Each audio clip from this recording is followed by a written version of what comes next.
¿Cómo están? Dios les bendiga. ¿Cómo están? Muchas bendiciones, Dios les bendiga.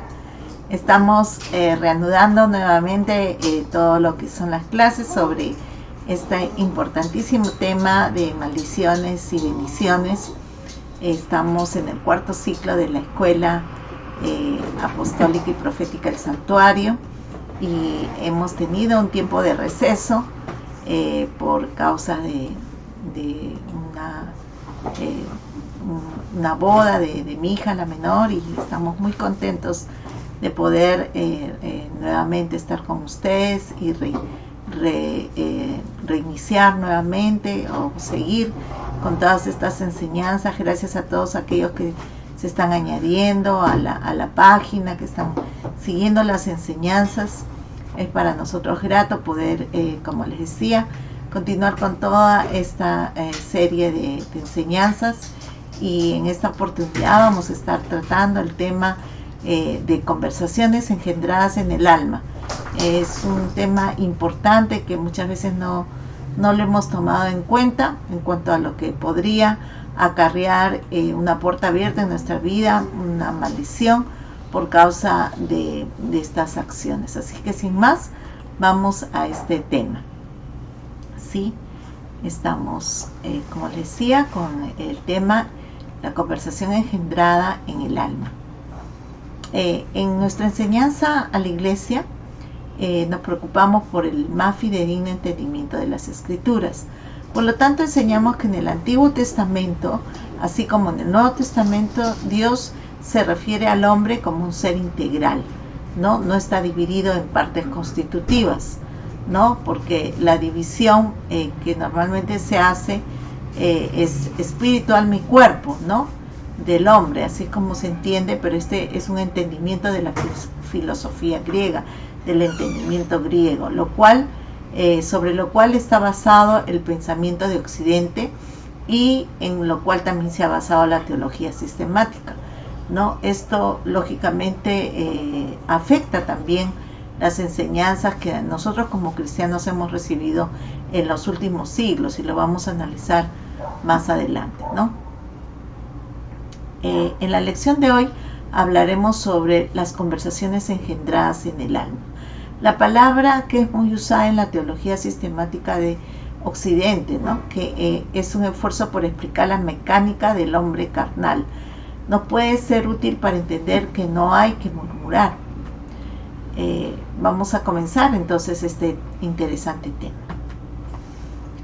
No es difícil para los cristianos comprender que las fuerzas espirituales dirigidas contra ellos por los servidores de Satanás pueden ser peligrosas y dañinas, pero muchos cristianos se sorprenderán de saber que hay situaciones en que las fuerzas espirituales que emanan de los hermanos creyentes también pueden ser dañinas. Por ejemplo, en Santiago 3, del 14 al 15, el apóstol describe tanto a cristianos como tanto a los cristianos como de los cristianos, ¿no? Cuando advierte y dice: pero si tenéis celos amargos y contención en vuestro corazón, no os jactéis ni mintáis contra la verdad, porque esta sabiduría no es la que desciende de lo alto, sino es terrenal, animal y diabólica, ¿no? Para describir una cierta clase de sabiduría, Santiago usa el adjetivo primero terrenal, segundo animal y tercero diabólico. La clave para comprender la aseveración del apóstol radica en el segundo adjetivo, que traducido es animal, ¿no? Que en la versión completa de la Biblia Apostle Bible dice traducido: esta sabiduría no es la que desciende de arriba, sino es terrenal, sensual y diabólica. Porque en los originales griegos la palabra sujikos es sensitivo. Perdón, un vasito de agua, si me podrían alcanzar, por favor. Gracias. Este subjetivo, en cambio, el espiritual juzga todas las cosas. Es obvio que natural y espiritual están en oposición entre sí. La persona espiritual funciona de acuerdo con la voluntad de Dios, pero la persona natural está privada de la armonía de Dios. La persona natural trata de comprender la verdad espiritual en el ámbito de su alma, pero es incapaz de hacerlo, ¿no? La persona espiritual está unida con Dios a través de su espíritu y por lo tanto es capaz de recibir revelación espiritual directamente de Dios. Eso quiere decir que con nuestros sentidos naturales, con nuestros sentidos que tenemos, ¿no? Con los cuales hemos nacido, no podemos percibir a Dios, solamente podemos percibir a Dios en el espíritu. Por eso es necesario dejamos del agua y del espíritu para poder de esa manera tener un acercamiento real a Dios. En Judas 16:19 el apóstol escribe una clase de personas que se asocian con la iglesia, pero sin embargo son murmuradores, querellosos, que andan según sus propios deseos, ¿no? Y termina diciendo de ellos: estos son los que causan divisiones, los sensuales que no tienen el espíritu. Miren qué tremendo, ¿no? Qué tremendo que no llevar el espíritu. Dice, estos son los que causan divisiones, los sensuales que no tienen el espíritu. Eso quiere decir que habiendo cristianos en la iglesia que no tienen el espíritu, que no han sido llenos del espíritu, bautizados con el Espíritu Santo, estos son los que empiezan a racionalizar las cosas, empiezan a pensar las cosas, a llevarlos al campo terrenal de los sentidos. Y lógicamente, como no pueden entender las cosas como el Espíritu de Dios nos las enseña, aquellos que tenemos el Espíritu van a empezar con murmuraciones, van a empezar con querellas, van a empezar con división, porque van a empezar a cuestionar y a juzgar todo conforme a su manera de ver y percibir las cosas, que no tiene que ver con las cosas del Espíritu de Dios, ¿no? Entonces, acá vemos nuevamente que la palabra sujicos, ¿no? Que es sensitivo, aquí se ha traducido en sensuales, o sea, los que buscan sentir todas las cosas en una forma no racional. Para entender la clave tenemos que ver que en el pensamiento occidental y la teología sistemática, la psiquis del hombre, o como algunos le llaman el alma, está refiriéndose a la misma palabra, la palabra suquijos, de sensitivo. Entonces, miren qué interesante, ¿no? Todo lo que es la psiquis, todo lo que es el pensamiento del hombre, se está refiriendo a sus sensaciones, ¿no? Por eso es que muchos psicólogos no logran sanar el corazón de las personas, por más que usan terapias, muchos psiquiatras, medicamentos y todo, porque el ser humano es integral. Entonces al solamente tratar la parte sensitiva no logran poder llegar a la parte espiritual del ser humano. Entonces por eso es que no hay una sanidad completa ni total. Vemos entonces que tomados en conjunto estos pasajes de 1 Corintios y Judas presentan un cuadro consecuente de una persona descrita como natural. Es uno que aparentemente se asocia con la iglesia y usa un disfraz de espiritualidad. O sea, es alguien que concurre a la iglesia, que va a la iglesia, que está entre nosotros, ¿no? Y tiene un disfraz de espiritualidad porque toma algunos versículos bíblicos, aparentemente está ahí, puede estar en el ministerio de alabanza, puede estar en la danza, puede estar en cualquiera de los ministerios, aparentemente siendo cristiano, ¿no? Entonces vemos al mismo tiempo que su alma no está relacionada como es debido con Dios a través del Espíritu. Entonces tenemos que tener mucho cuidado, hermanos, con todo lo que es delegación a los ministerios. Tenemos que ver que realmente las personas que están sirviendo a Dios en la iglesia estén relacionadas a través del Espíritu de Dios con el Señor, ¿no? Entonces, a pesar de la fe que profesa, no es en realidad un rebelde, apartado de la armonía con Dios y con el pueblo de Dios. Es incapaz de comprender la verdad espiritual. Su actitud y conducta rebeldes contristan al Espíritu de Dios y provocan ofensas al cuerpo de Cristo. Porque siempre van a estar cuestionando las cosas espirituales, porque ¿no? El espiritual ve las cosas definitivamente como Dios se las está mostrando. Este análisis explica que la sabiduría corrupta descrita en Santiago 3:15 ¿no? La describe Santiago como terrenal, animal, que es sensual, y diabólica. La raíz del problema es la rebelión, alguna forma de desobediencia a Dios, alguna forma de rechazo de autoridad de Dios. Porque va a llegar un momento en que está leyendo las Escrituras y como no lo recibe en el Espíritu, va a rechazar, ¿no? Va a cuestionar cierta parte de la palabra o se va a rebelar contra algo que el Señor está demandando de esta persona. Esta rebelión aísla de Dios y de las cosas del cielo al espíritu de una persona. Queda confinado al plano de los valores y motivos terrenales. Al mismo tiempo, esta alma que no está en armonía con Dios está expuesta por su rebelión a la influencia de los demonios, pues sus embotados sentidos espirituales no pueden identificarlos. El resultado es una forma de sabiduría que parece ser espiritual, pero en realidad es diabólica. Todo el tercer capítulo de Santiago se concentra en un problema específico, el mal uso de la lengua. Más todavía, la epístola completa está dirigido sobre todo, si no exclusivamente, a quienes profesan tener fe en Cristo. Está claro, por lo tanto, que esta sabiduría corrupta, falsificada, diabólica, de la que habla Santiago, se manifiesta en palabras usadas por los cristianos. ¿Cómo surge semejante situación? Entonces, miren que Santiago está identificando que la sabiduría que es de este mundo, porque hay una sabiduría que es de este mundo, ¿verdad? Esa sabiduría va a llevar a rebelarse contra Dios y a hablar muy ligeramente, ¿no? Se nota claramente donde dice en el pasaje que cuando hay contención y celos amargos, esta sabiduría no viene de Dios, sino que es animal, terrenal y diabólica. Entonces estamos ahí ya definiendo que si hay una sabiduría terrenal, hay una sabiduría que se maneja aquí en la tierra y que siempre va a ser así, ¿no? Es egoísta, es una sabiduría que tiene egoísmo y todo ese tipo de cosas que no tienen nada que ver con la sabiduría que viene de lo alto.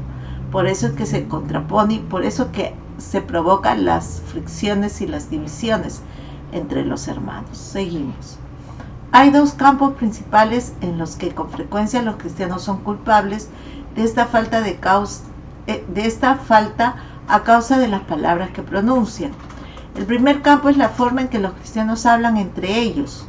El segundo es la forma en que se dirigen a Dios, primordialmente en oración. ¿Ok? Esta diferencia hace que los cristianos tengan muchas veces conversaciones no conectadas con los valores de Dios, sino con los terrenales, naturales, sensuales y hasta diabólicos. Y desde su desconexión con Dios y sus valores, los cuales han sido diseñados para que en ellos vivamos, pensemos y hablemos, surgen fácilmente conversaciones engendradas en el alma humana, terrenal, natural y hasta diabólica, como muchas veces suele ser el chisme y la murmuración. El Nuevo Testamento advierte claramente a los cristianos de cómo deben hablar acerca de otras personas y en especial de sus hermanos creyentes. Tito 3:2 dice que a nadie difamen. Esto incluye no solo las palabras malignas pronunciadas contra Dios, sino también las dichas contra nuestros semejantes. En Santiago 4:11 el apóstol trata más específicamente de las palabras que los cristianos hablan unos de otros, ¿no? Dice, hermanos, no murmuréis los unos de los otros. La palabra traducida aquí como murmurar es catalaleo, que significa sencillamente hablar en contra. Muchos cristianos interpretan que Santiago quiere expresar que no debemos decir algo falso contra otros creyentes. Sin embargo, lo que él dice en realidad es que en modo alguno debemos decir algo contra otros creyentes, aun cuando lo que digamos de ellos sea verdad. El pecado con el que está lidiando Santiago no es hablar falsamente, sino hablar en contra. Uno de los pecados en el que caen los cristianos con más facilidad es el chisme. El diccionario Salva define chisme como, primeramente, noticia con que se pretende disponer a otras personas con unas personas con otras. Y es una murmuración hablar censurando los actos de un ausente. Entonces la murmuración es ociosa y es maliciosa. No es suficiente para un cristiano evitar la malicia al hablar. En Mateo 12:36 Jesús advierte explícitamente que nos guardemos de las palabras ociosas. Pero yo os digo que de toda palabra ociosa que hablen los hombres, de ella darán cuenta en el día del juicio. Qué tremendo, ¿verdad? Entonces estamos viendo que siendo cristianos no nos es permitido hablar, murmurar, ni así sea verdad de los hermanos, porque de pronto estamos en esas palabras juzgándolos y estamos nosotros cometiendo el error de ir en contra de ellos, ¿no? Y les estamos haciendo daño. Es importante entregar todo pensamiento, toda rivalidad, todo resentimiento, ¿no? Y toda diferencia de opiniones. Es importante muchas veces entregárselas al Señor. ¿Cuántos de nosotros tan ligeramente podríamos haber caído en esta maldición, ¿no? De hablar en contra de alguien, ¿no? O murmurar acerca de esa persona, ese es el chisme, ¿no? Y haber caído en estar nosotros separados para que Dios juzgue, ¿no? Esas palabras, dice que de cada palabra de murmuración que haya salido de nuestra boca, de chisme que haya salido de nuestra boca, vamos a dar cuentas el día del juicio, ¿no? Si nos ponemos a pensar cuántas veces hemos hablado en contra, cuántas veces hemos murmurado, cuántas veces hemos comentado algo negativo de tal o cual persona, entonces estamos en serios problemas. Pero yo creo que el Señor es fiel y justo para perdonar el pecado y limpiarnos de toda maldad, ¿no? Si estás viendo tú en tu vida cristiana que están recurriendo mucho a esto, no, es que de pronto el Espíritu Santo en ti se ha contristado, o de pronto tienes que pedirle a Dios que el Señor te bautice con su Espíritu Santo para tú ver las cosas como el Espíritu Santo te las quiere mostrar y no como tú las estás viendo en una forma, ¿no? Que realmente es con los sentidos, como acá, como en este mundo, ¿no? Con los 5 sentidos, ver, oler, ¿no? Hablar, gustar, sentir, etcétera, etcétera. Entonces, si solamente juzgamos las cosas con los sentidos de la carne, con los sentidos de nuestra alma, de nuestra sensibilidad y de nuestra percepción, muchas veces nos vamos a equivocar. Entonces, por eso es que tenemos que humillarnos bajo la poderosa mano de Dios, ir donde el Señor es el Señor. Muéstrame si estoy equivocado, muéstrame si estoy pensando las cosas en una forma de este mundo, carnales, sensitivas, y déjame ver las cosas como tú las ves. No quiero crecer, quiero parecerme más a ti, quiero ver las cosas espiritualmente como tú las estás viendo, como tienen que ser ahí en el cielo, que sean acá en la tierra. Y yo sé que el Señor va a ser fiel y justo para perdonar, ¿no? Esos pecados y mostrarnos toda la maldad que aún puede haber en nuestros corazones. Necesitamos en este tiempo más que nunca cerrar puertas, no dejar que el enemigo tome ventaja ni se aproveche, ni siquiera, ¿no? Como dice acá el apóstol Santiago, ni siquiera murmurar, menos los unos de los otros como hermanos en Cristo. Entonces, hermanos, el amor tiene que crecer para eso y tenemos que menguar para dejar que el Espíritu Santo es el que nos santifique, ¿no? Y sobre todo lo que hablamos, lo que murmuramos, esas conversaciones engendradas en nuestra alma, en nuestras sensaciones, porque me dolió, porque me hirió, porque me miró, porque no me saludó, porque no me llamó, porque no me buscó, etcétera, etcétera, son murmuraciones, son chismes, son comentarios engendrados en nuestra alma, de las cuales nosotros tenemos que arreglarlos con Dios. En esta mañana vamos a hacer una oración para que cualquiera de estas cosas que te haya sucedido, que te haya afectado directamente, si alguien habló mal de ti o tú hablaste mal de otra persona.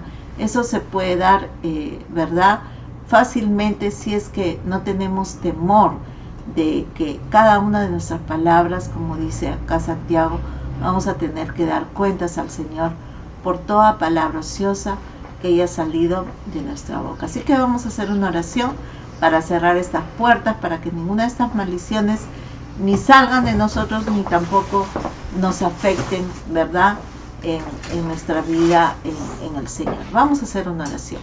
Padre Santo, bendito Dios, en esta mañana queremos pedirte al Señor que nos perdone por toda iniquidad de murmuración, toda iniquidad de chisme, todo lo que pueda representar delante de tu presencia, Señor, haber afectado a nuestros hermanos en Cristo, Señor, por haber sido carnales, por haber estado usando esa sabiduría animal, terrenal y diabólica, y no haber prestado, Señor bendito Dios, oídos a tu palabra, Señor, donde tenemos que hacer morir todo lo terrenal que hay en nosotros, Señor, y doblegarnos, humillarnos bajo tu poderosa mano, Señor, bendito Dios, y hacer, bendito Dios, esa disposición en nuestro ser completamente para que tú obres, bendito Dios, y tú nos lleves, Señor, a pensar como tú piensas, a sentir como tú piensas y a crecer, Señor, en el Espíritu, como es tu deseo, tu anhelo para con nosotros. Padre, queremos ser usados, Señor, en estos tiempos que vienen, Señor, con toda palabra de sabiduría, con esa sabiduría que viene de lo alto, Señor, que es benigna, que es pura, que es llena de buenas obras, Señor, sin incertidumbre, Padre, ni hipocresía. Esa es la sabiduría que queremos para, Señor, que tú puedas usarnos, Señor, en todo lo que significa tu reino, Padre. En el nombre de Jesús te damos gracias, bendito Dios. Amén. Nos despedimos, un abrazo, muchas bendiciones para todos ustedes. Y no se olviden de poder establecer este tiempo de enseñanzas nuevamente. Estaremos todos los miércoles con ustedes. El Señor les bendiga.